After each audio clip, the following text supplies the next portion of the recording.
Om Shri Sai Arpanam. My loving pranams at the divine lotus feet and a very warm Sairam to all of you. Swami once asked, what is the greatest miracle?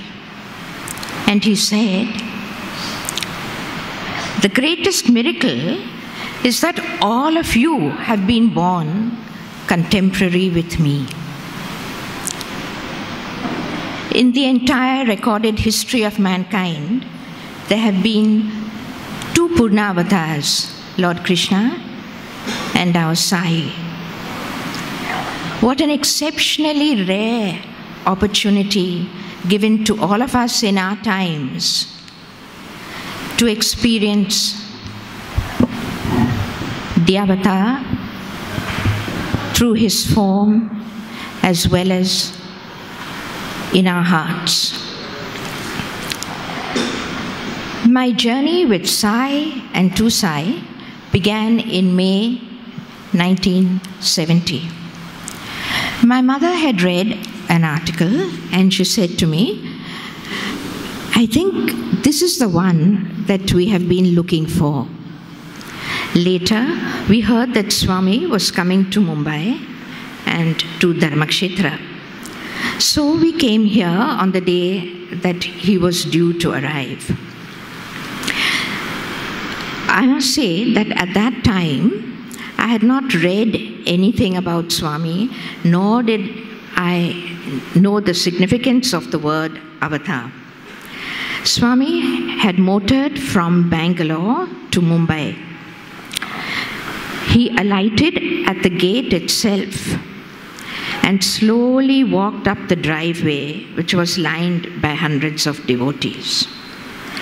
As I watched him, the first thought that came to me was what delicate feet he has. He hardly touches the ground. They hardly touch the ground when he walks. He is not an ordinary human being. Then, as Swami neared me, he stopped, he smiled and looked into my eyes. And the next thought that came to me was, how did he know that I would be here? On that visit, Swami spoke a few words to me and pointing to a table fan close by, he said, see, there's current inside, isn't it? Always remember the current inside. Swami came again that year in December 1970. In fact, he spent Christmas here in Mumbai. Now, Swami has declared himself on umpteen occasions through leelas and through his discourses. However, I would like to share 3 instances when he directly declared himself to us. On that visit in December of 1970, he called a group up to Satyadeep, and I was among those. At that time, Swami materialized a medallion. He held it up, showed it to everyone, and then he said, what is it? And he said, it is me. Then he asked again, who is it? And then very softly and lovingly he said, it is God. Then he handed me that medallion. The medallion has a figure of Swami embossed. It's an embossed figure of Swami in a lingam.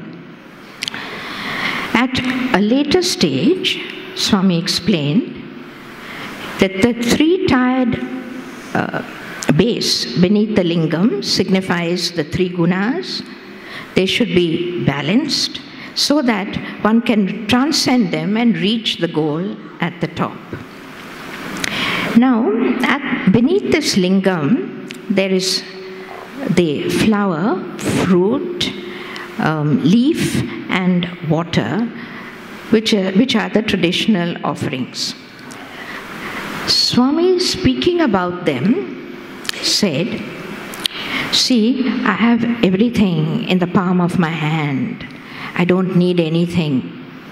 But if you like, if you want, and if you can understand the real significance of these four, you can offer them." And he said, this would be Sharanagati or Samarpan.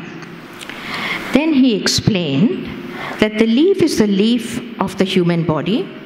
The leaf begins as a tiny green shoot. It grows, withers finally, and falls off the branch. The leaf is symbolic of the human body. It has to be offered through selfless service, but it should be offered when it is young, when it is like the tender green shoot, when it is strong. Then on that leaf of the body, put the flower of the heart, the fruit of a dedicated mind, and the water for the Abhishek are the tears of joy that well up in the heart when one thinks of God. Okay. Now, the second time that Swami declared himself was in November, declared himself to us, was in November 1971, when he gave Dr. Fanibanda a small locket with, it was a Shirdi Baba locket. Now one day, he saw the letters, or I should not immediately go to the letters. He thought there was something written beneath, but it was so small that he couldn't make it out. Finally, he put it beneath his microscope in the clinic, and he saw the letters, TPS. He wondered, what is this TPS? So when he got a chance, he asked Swami. And Swami said, oh, that, yes, yes. So he said, Swami, please explain. He had actually asked many old-time devotees, and he had also seen the letters on a couple of other medallions of Shirdi Baba. Then Swami was silent for a minute, and he said, that is my trademark. Now, that was even more puzzling. Swami, please explain, what is this trademark? Then Swami said, T is for Tara, star. He said, cinema stars hota hai. Similarly, there is a star in heaven, the star performer of heaven. P is for Puttaparthi, S is for Satya. So what he declared that day was that the star of heaven has descended to Puttaparthi in the form of Satya. Now, if we can read between the lines, then TPS stands also for Tara Patri Sai. Patri is the village where Shirdi Baba was born. And if we can read the tracks ahead, it also stands for Tara Prema Sai.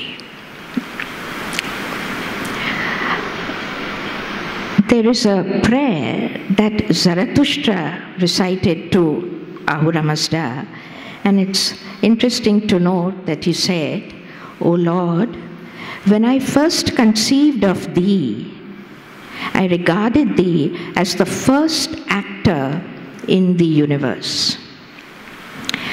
When the book Vision of the Divine was going to print, Swami sent a telegram through Sri Kasturi. Actually, the title originally decided upon by Swami was TPS.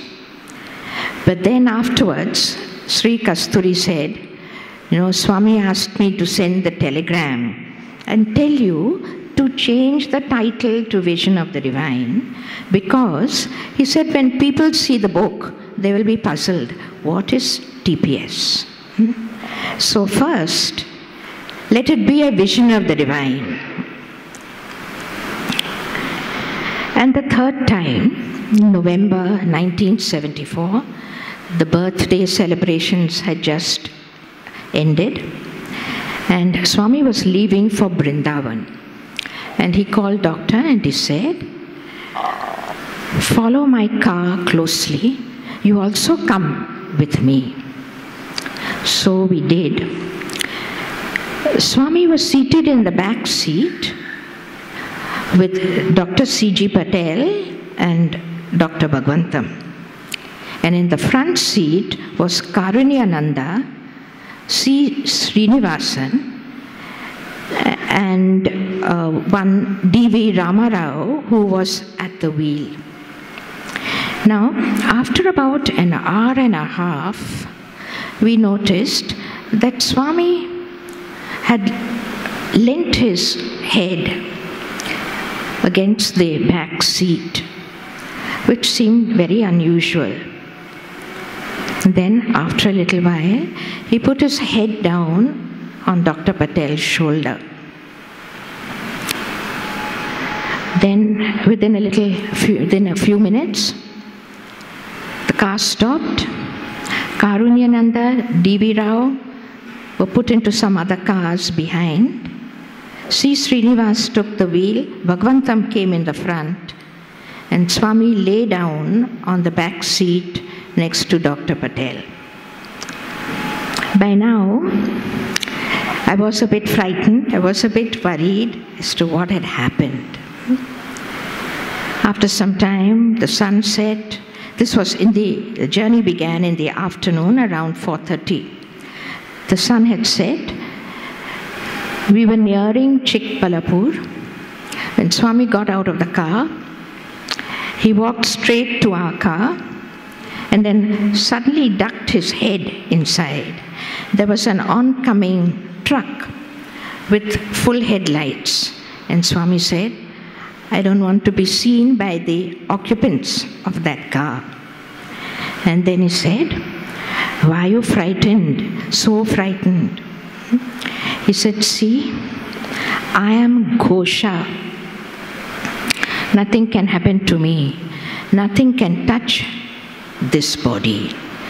He said, just now my blood pressure is very high, 110 diastolic, 280 systolic, but I am not worried much.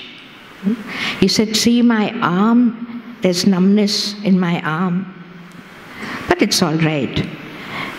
He said, don't be worried, don't be frightened like this. And again he said, nothing can touch this body. It has to last me still for a long time before I decide to throw it off. Then he repeated once more, I am Ghosha. Then he went back to the car. Next day, Swami rested in Vrindavan, and we heard that he had taken on a stroke. But the day after that, the blood pressure was coming down, and he came out and gave darshan. Ghosha is Swami's Shakti aspect. It means movement or sound. It is the primal energy that has assumed all the forms in creation. So these are the three precious declarations we were fortunate to hear from him. Out of his infinite grace, he arranged our marriage and performed our marriage in his old bungalow in Vrindavan. Before that, he said to Dr. Fanibanda, see, you have already established a firm connection with the Atma, pointing to himself. Now, such a step will be beneficial for you. Swami himself was the priest and the witness. It was a very simple, short ceremony.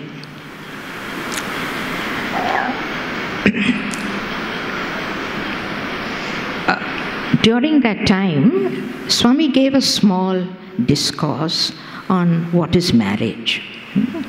And I'll tell you a couple of things which he said at that time. He said, marriage is the oneness of body, mind, and soul. Before marriage, you have complete right over your body. But now, half belongs to you only. The right side of the wife is the husband, and the left side of the husband is the wife. Husband and wife are like the train and compartment. All acts of social and religious nature must be performed together. For instance, charity must be done together. And Swami remarked that when Rama performed the Rajasuya Yajna and Sita was in the forest, he could not proceed until there was the golden statue made of Sita. Then he said, the wife is the Lakshmi of the house. She should be smiling. She should be radiating love. And he said, that is beauty, not hairstyles. So these are a few of the things he said that day.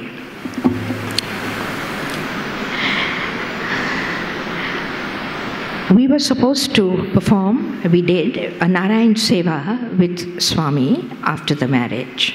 However, he said, first you go to Mumbai, have the Zoroastrian ceremony, then come back.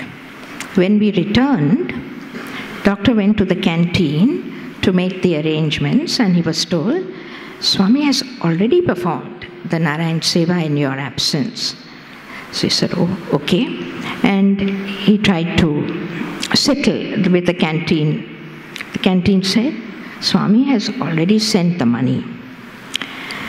Then, when Swami saw us, he said, it was very grand, very grand. And he said, 1,000 guests, 1,000 Narayanas. Then Doctor tried to give the money to Swami, and Swami said, what is this? He said, don't make differences, don't make separation between you and me. Is there any need? What is mine is the same as what is yours. Don't do that. He again said something similar when he visited our house. The first time, as per tradition, Doctor tried to garland Swami. And he said, why garlands today? I am always here. I am an old friend. I am not coming here for the first time. And again he said, don't make a distance between us. After a couple of years, Swami broached the topic of having a son. And he said, well, don't listen to what people might tell you, or doctors might say, I am there, I will protect you. He said, see, I will come to your house and I will name your son.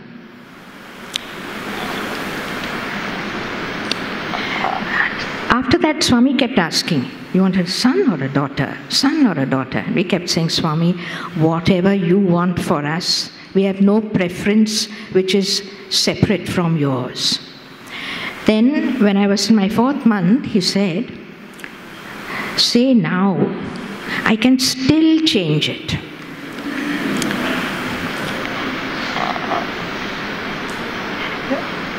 Swami has a sweet sense of humor, and at that time, I did not travel.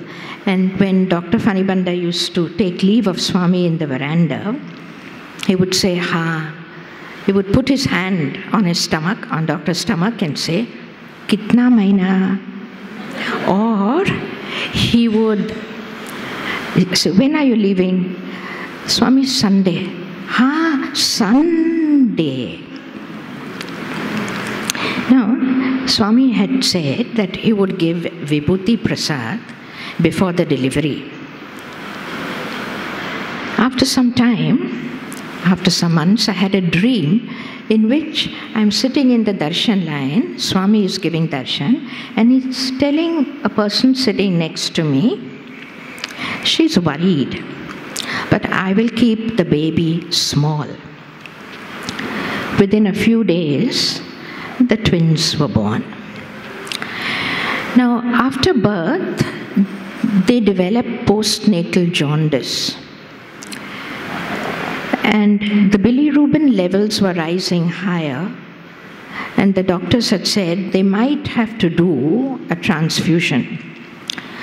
Now, doctor told me that, see, don't let them do anything, especially in the night if they come for your permission, because we have to ask Swami about this. And he said, Java is leaving tomorrow. Perhaps I'll go, we'll send a letter, I'll go and see him and give the letter. But in the end, he did not. He just prayed to Swami and then went to sleep. In the morning, the nurse came and told me, oh, everything is very good. Bilirubin levels have come down. Don't worry, there's no need for transfusion. Doctor then told me I must go, I must thank Swami. So he went, Swami was in Vrindavan. As soon as he went there, Swami said, photographs, show. He said, Swami, I didn't bring any photographs. Kya? He said, you came like that, without photographs. He said, Swami, I came to thank you. Then Swami said, you didn't even send a telegram. He said, Swami, I did. And he pointed to his heart. And Swami said, yes, yes, I received that. And I reversed the bilirubin levels.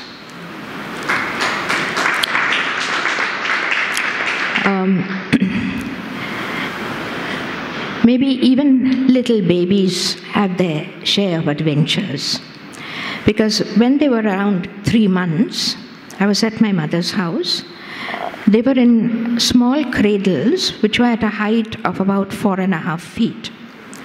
It was Holi, festival of Holi. So the maid had not turned up.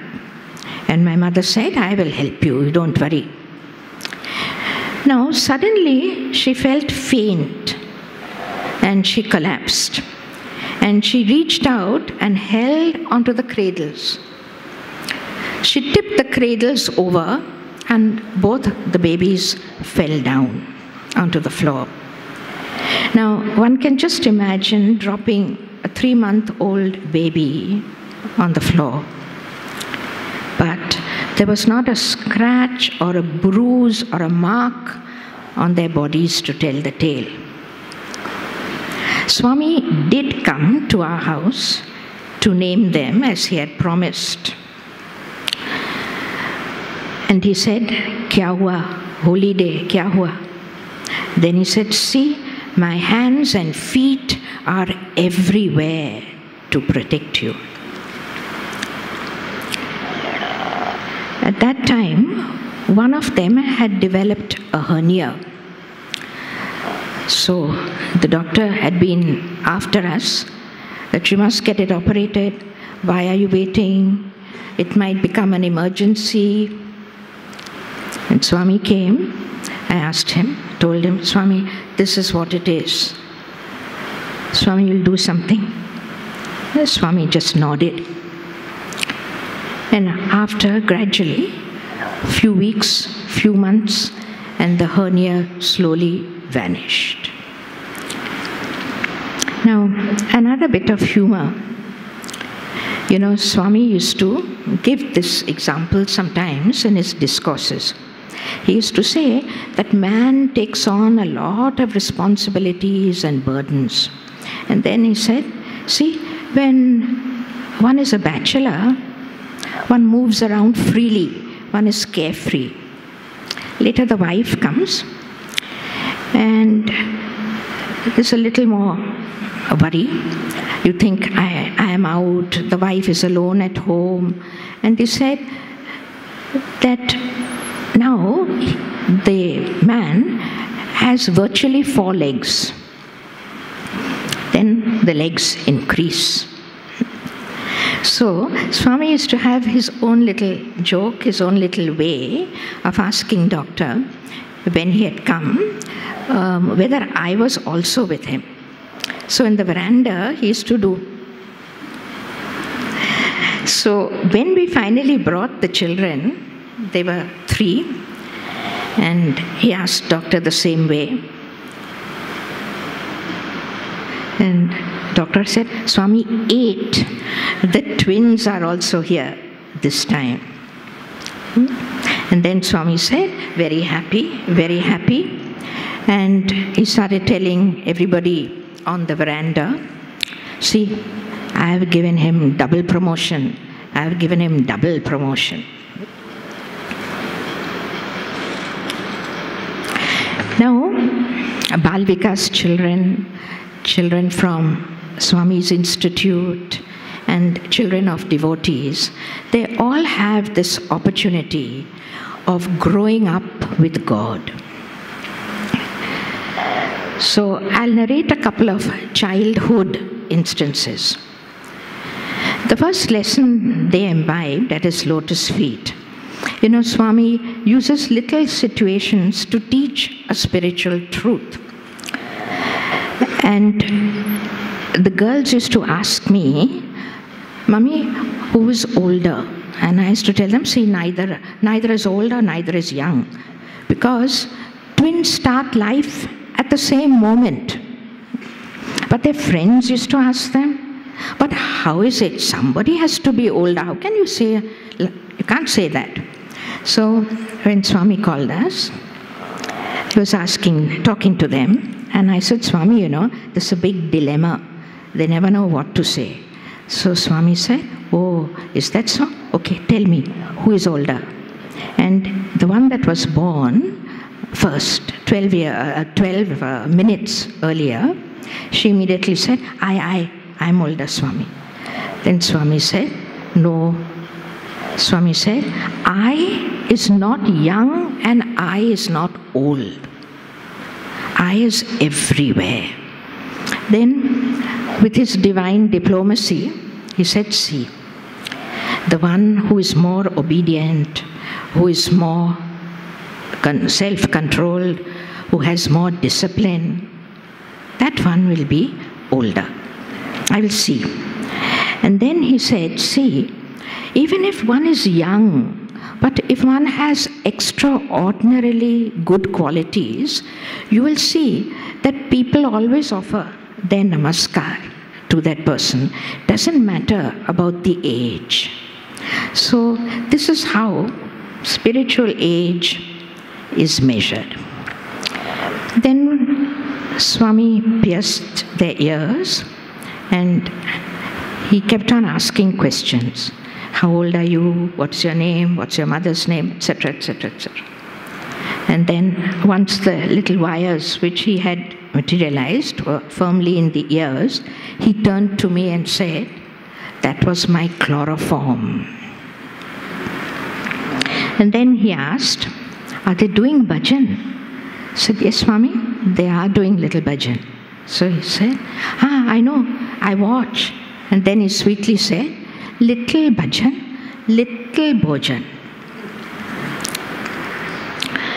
Now, on the 1st of January, 1988, Swami initiated them into the Gayatri Mantra. And he said, this is my New Year's gift to you.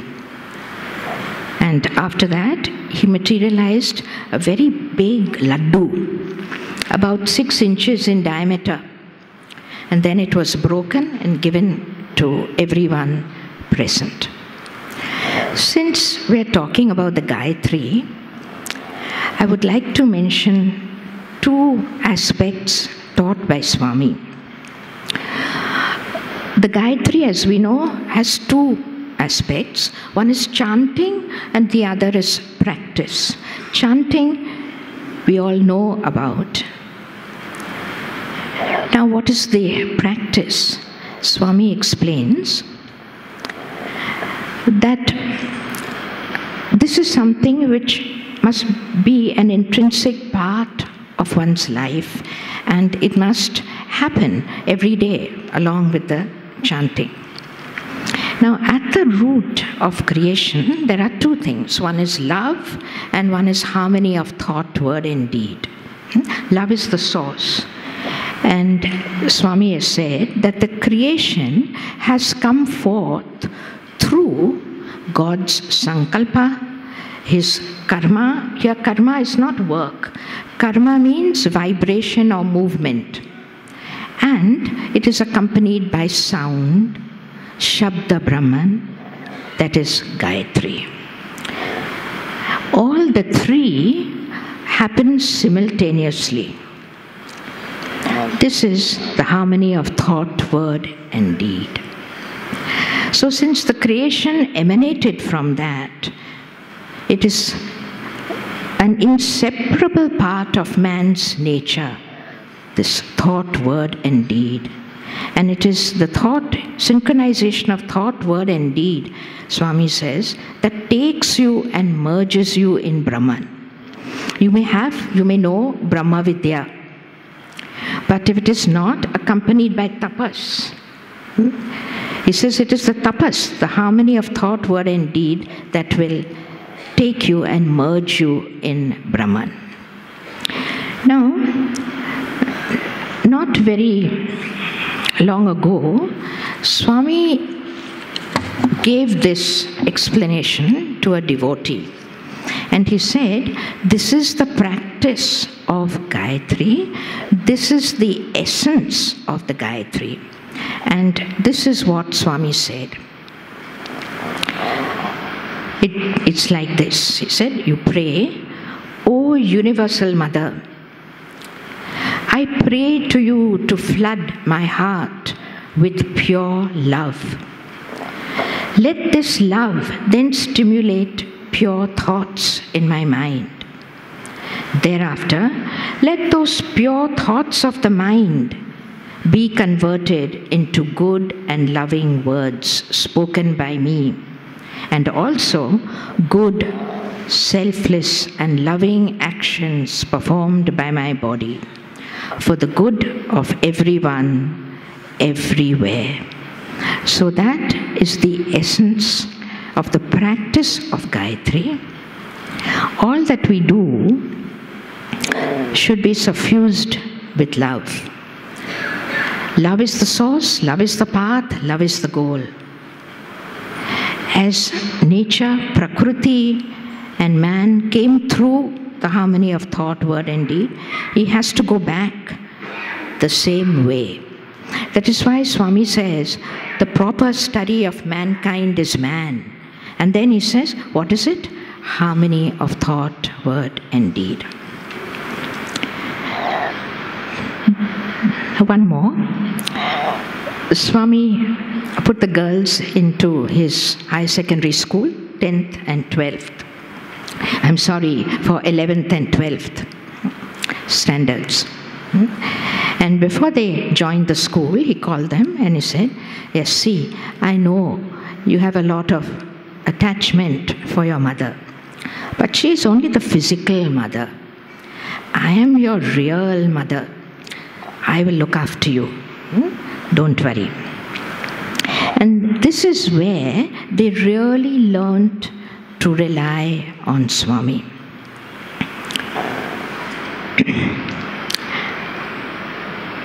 One of them had an attack of asthma, a bad attack. No medicines were helping. And doctor sent a message to Swami, Swami, this is the situation. Next morning, Swami came for darshan. He went to headmistress auntie and said, where is she? So Sashina got up and she said, Swami, I'm finding it difficult to breathe.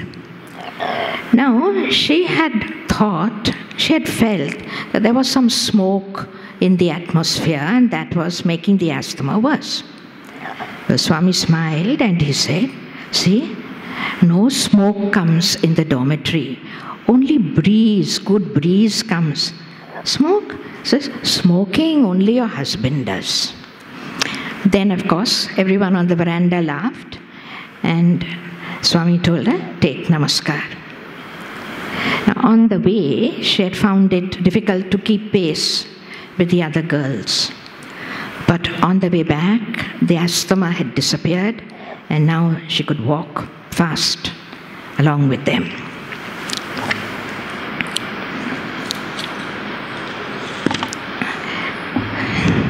Now, for a few teachings.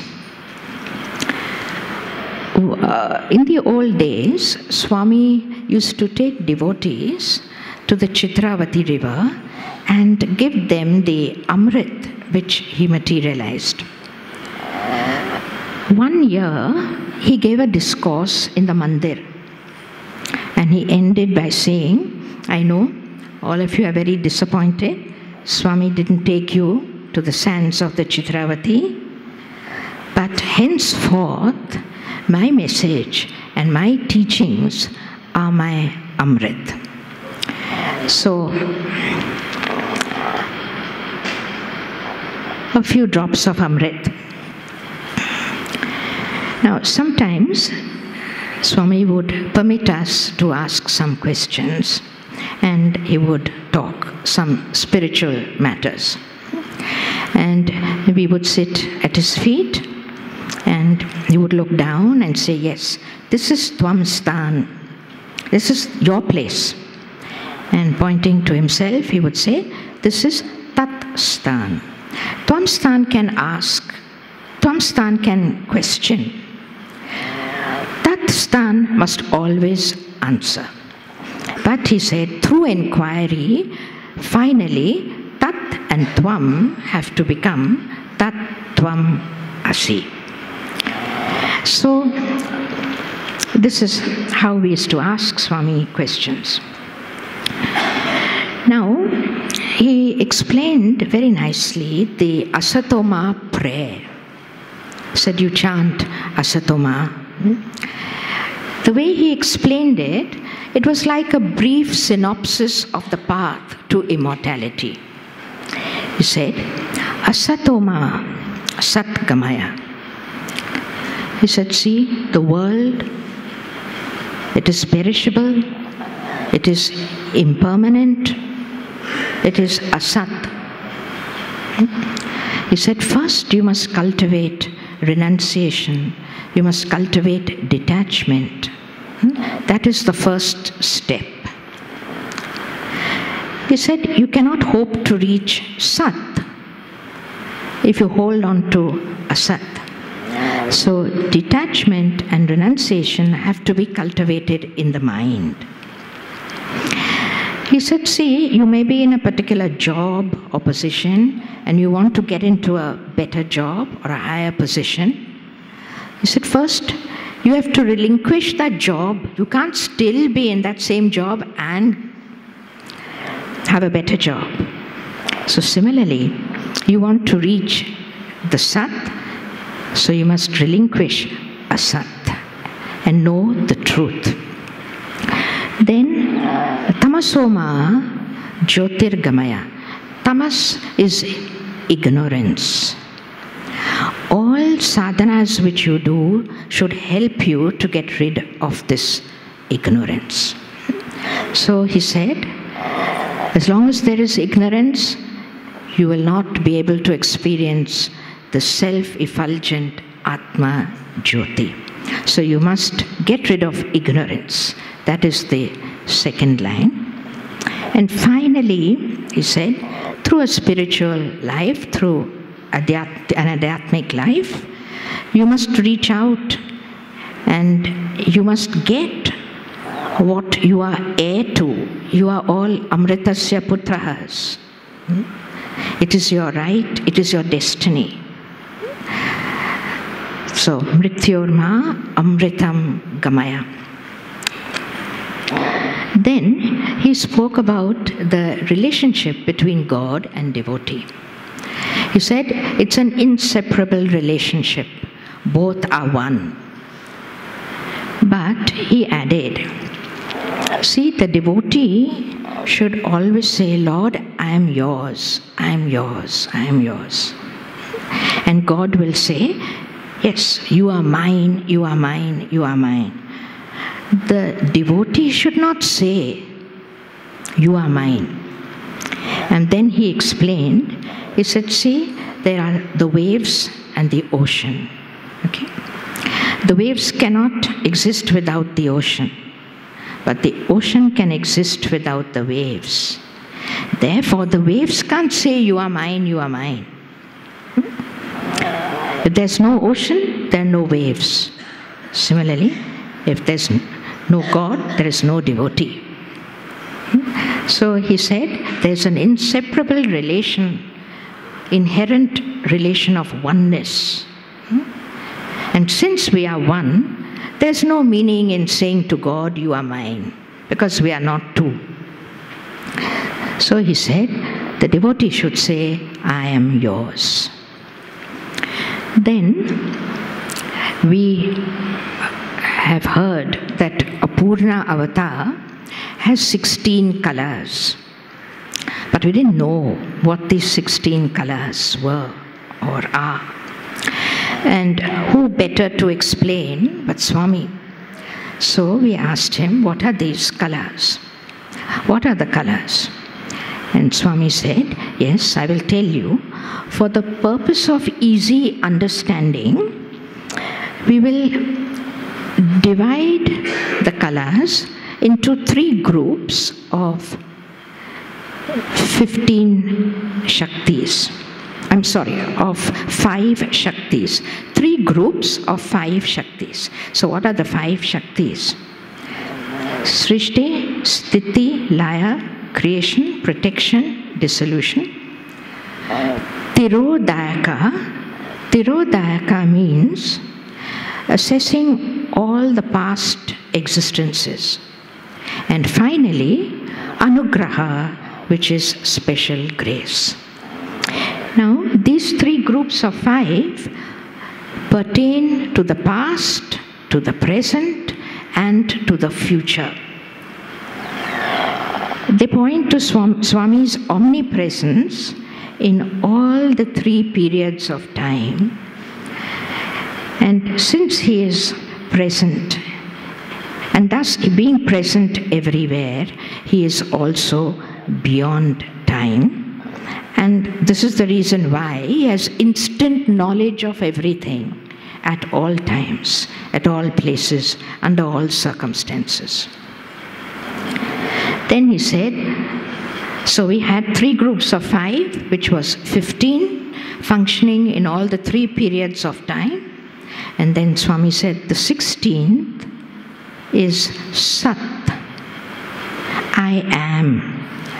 Paramatma, being. That is the quality, the 16th quality. Now, I asked Swami, why is the avatar, Kalki avatar, shown with a horse? I think many Balvikas gurus must be asked that by the children. Swami said, see, the horse is the mind. Mind is never steady. It is always moving. It's always running here and there, just like the horse. The mind should be turned inwards towards the Atma. Because it is only the Atma who can control the mind, the Kalki avatar is shown with the horse. Then I asked him once, Swami, about liberation. So he said, see, liberation, you are thinking it's something very difficult. And he said, liberation is not difficult. It can happen like this. And he said, cultivate love. He said, don't copy others. Don't look around. He said, cultivate prema. And he said that in the the sky of your heart, all the sadhanas which you do, like bhajan, seva, japam, etc., he said they are like tiny little stars in the sky of your heart, tiny little points of light. But the minute your heart is full of love, the minute you cultivate love, it is like the full moon which lights up the sky of your heart. And one more about surrender. There was one gentleman with us, his first visit to Swami, and he said, Swami, I hear so many people talk about surrender, but I don't think I can surrender. Then Swami smiled. He said, no, it's not like that. And he said, people don't have control over their body. They don't have control over the mind. They don't have control over their senses. So what can they give to Swami? Then he said, see, you should feel that Swami is omnipresent. Go on thinking, Swami is omnipresent, Swami is omnipresent, Swami is omnipresent. That will bring surrender. Okay, now before winding up, just a few random sweet moments. In the interview room once, Dr. Fanibanda was not well, and Swami materialized a plum and gave it to him and said, eat. He ate it. Swami had by that time called some others and gone into the inside interview room. And he kept the seed in his cheek, and he wondered, well, it was a special plum given by Swami. He wondered what he should do with the seed. Immediately the interview room door opened, and Swami said, spit it out. Then we were sitting at his feet, and Sashena noticed a big black ant crawling round and round on Swami's robe. You know, the big black ants, plenty in the gardens there in Vrindavan. I also noticed it, but what could I do? She was very tiny. So suddenly her little hand went up and she picked up the ant very gently. Swami was busy talking to various people, and he just looked down with his eyes, and she took the ant and she put it on the floor. After a few moments, I saw Swami bend down. Looking down, I saw that same ant was on her skirt. And now Swami gently picked up the ant, took it off her skirt, and put it on the floor. So these are just sweet, unforgettable moments. Now, the Anantapur College film had been taken by Doctor, and he had asked Swami, Swami, give a message, give a message. Swami kept saying, I will give, I will give, I will give. Then time passed. He didn't ask Swami again, he just waited. One day, he opened his drawer, desk drawer, to remove something. There was a neatly folded piece of paper. He opened it, wondered what it was, and it was something written in Telugu. So when he next went to Parthi, he showed it to Professor Kasturi. Kasturi said, this is Swami's handwriting. He said, it's all about Anantapur College. And then he realized that this is Swami's way of passing on the message. And then he got it translated. Once my father had accompanied us. It was his first visit to Swami. We were in Vrindavan many years ago. In the evenings, we used to sit along the driveway under the trees, if anyone here remembers. And my father was also sitting down. Those were very sweet. He You may almost use the word informal darshans. After darshan, my father came to me. He looked very sorry for himself and he said, when Swami passed me by, he kicked me with his leg. And I said, but it can't be. You must have been in his way and his leg must have touched you. And that's your good fortune. But he wouldn't listen to that. He said, no, Swami kicked me. So, okay, we let that pass. After a while, after we returned home, he said to me, you know, I know now what Swami did. He used to suffer from gout. And he said, there's no more gout in my leg.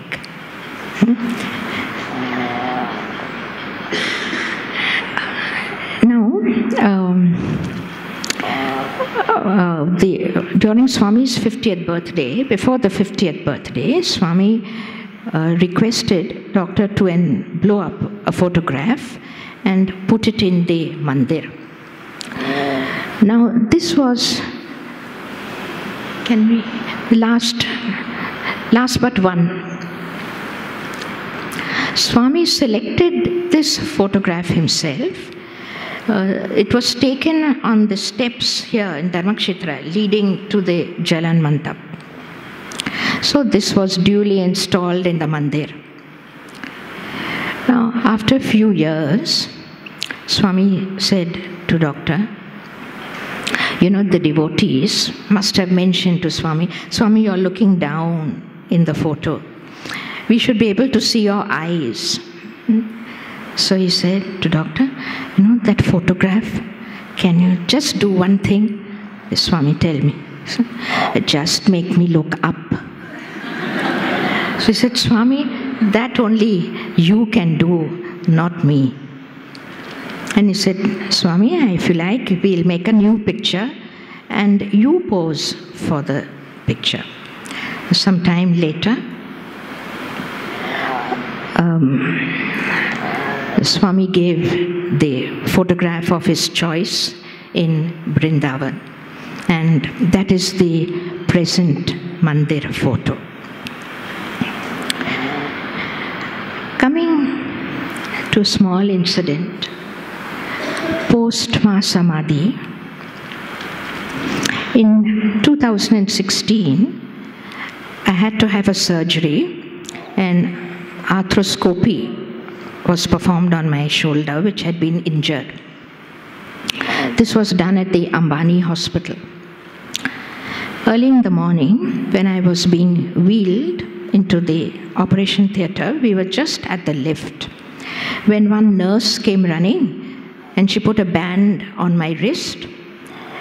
And I said to the girls, what did she put?